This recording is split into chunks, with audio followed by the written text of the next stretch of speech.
So would you be interested in finding a way to make one of the coolest classes in D&D even a little bit cooler? Well, at least in my opinion. You would? Well, you're in luck then, because behind today's secret door is D&D Chit Chat with Matt, how to make Eldritch Blast fun.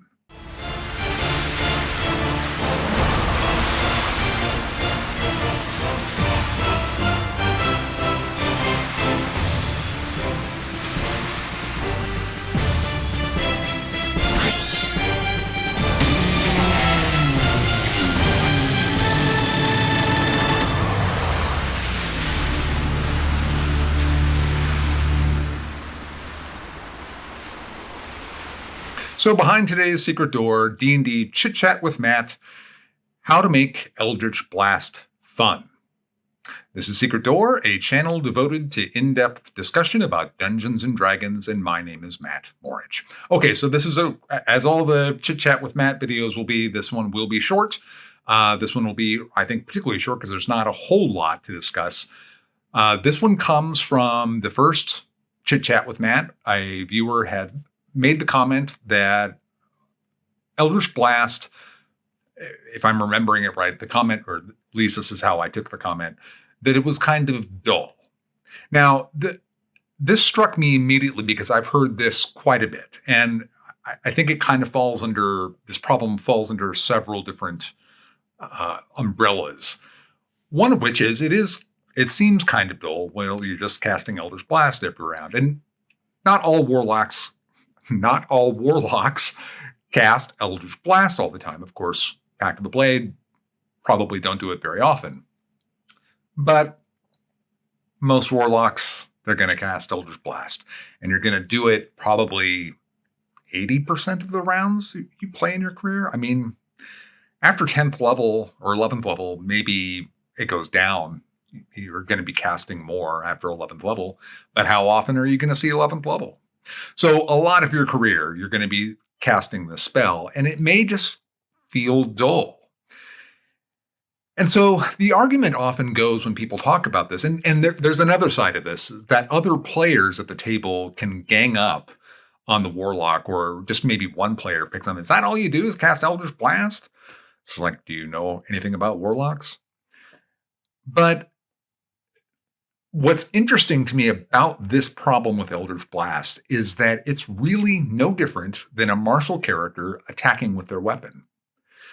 They're usually attacking with the same weapon. It's the same thing round after round after round, and they too are probably doing the same thing, probably even more than 80% of their rounds. So what's the real difference here?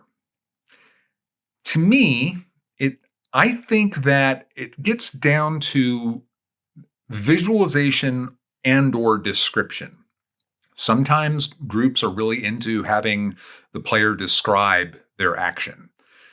Now, if this were the case and you were doing this for every attack and what have you, and I don't recommend doing it for every single attack, by the way, that takes a lot of time. Very pro description, but for key things. If you're describing what you're going to do, especially before you make the roll, describing what you're doing and then rolling, I don't know. On a round-by-round basis, I don't know. Or how Matt Mercer handles it with Critical Role. I haven't watched a lot of it, but I've watched a little, and I was immediately struck by his, upon a death blow, asking the player, so how you want to do this? I think it's great. I think it's a great time to use description because the outcome is already known. I mean, really known. And the player can kind of go hog wild with however they want to describe it. So there's a lot of freedom there. So describing every single attack, no, it's not for me. I think it just takes up time.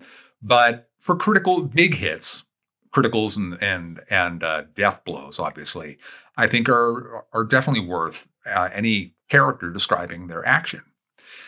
So that becomes, I think, the difference between a martial character and a Warlock casting Eldritch Blast, because Eldritch Blast, first of all, is a vague spell, and some people really get into describing what their Eldritch Blast looks like, and I think that that's great, and I think you should. You don't have to, but I think you should, or you should think about it anyway.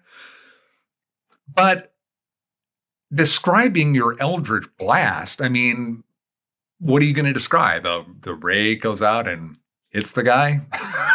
I mean, there's just not a lot there, whereas there's a whole variety of ways that an attack might land from a sword or a polearm or a bow shot, where it hits and all that type of stuff. And that can't apply where it hits, could also apply with Eldritch Blast, of course.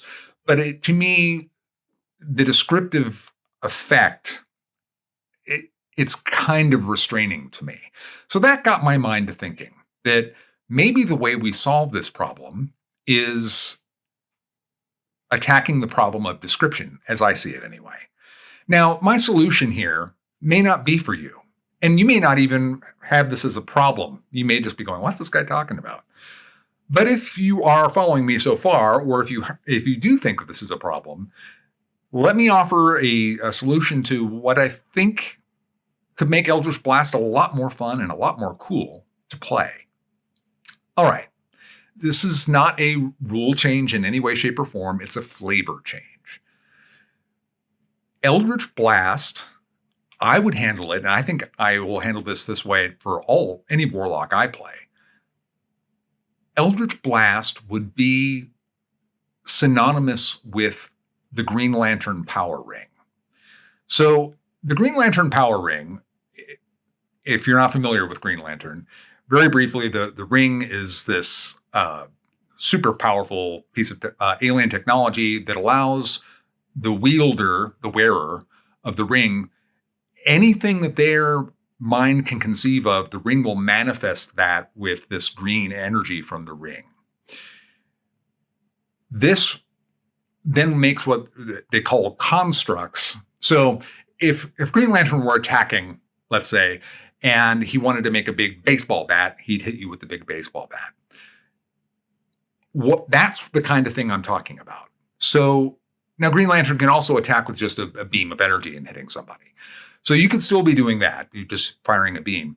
But on criticals or on death blows, maybe that beam of force, that beam of eldritch energy manifests itself in some way, somehow coming from inside of you, taking the form of something that hits the opponent. So this would allow you a great deal of variety in, if you wanted to describe what the effect is of that critical or that killing hit, you now have your entire imagination open to you.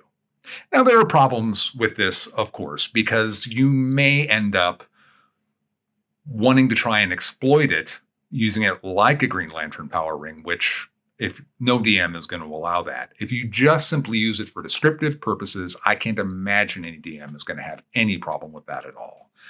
So don't try and use it for like creating an illusory effect or anything like that. The thing has to be moving at a target, and you can see what the thing looks like right before it hits. Something like that. And it could vary. And I think that's the fun of it, is it could be anything that is manifesting as the bolt. So that's the idea.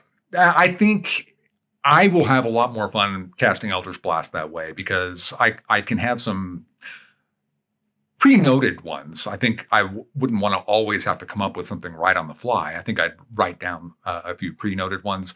And Green Lantern recycles, I can't tell you how many times you see a train run over somebody from the power ring. So, or the baseball bat or the boxing glove or whatever. So, I think that it has a lot of potential. Just don't try and get all tricky and use it in some other way with your DM, or they'll put a stop to it right away. Okay, so that's it. Again, with D&D Chit Chat with Matt, if you have something you would like covered, please put it in the comments. Also, in checking the comments, if you see a comment that you are wanting to vote for, just hit the like button, and anyone that has a lot of likes, I will consider more carefully. All right, that's all I've got. Please, if you enjoy the video or if you enjoyed any of my other videos, please like, please share, please subscribe. And if you're stuck and you don't know where to go, you can always search for a secret door. Until next time, I cast bless on all of you.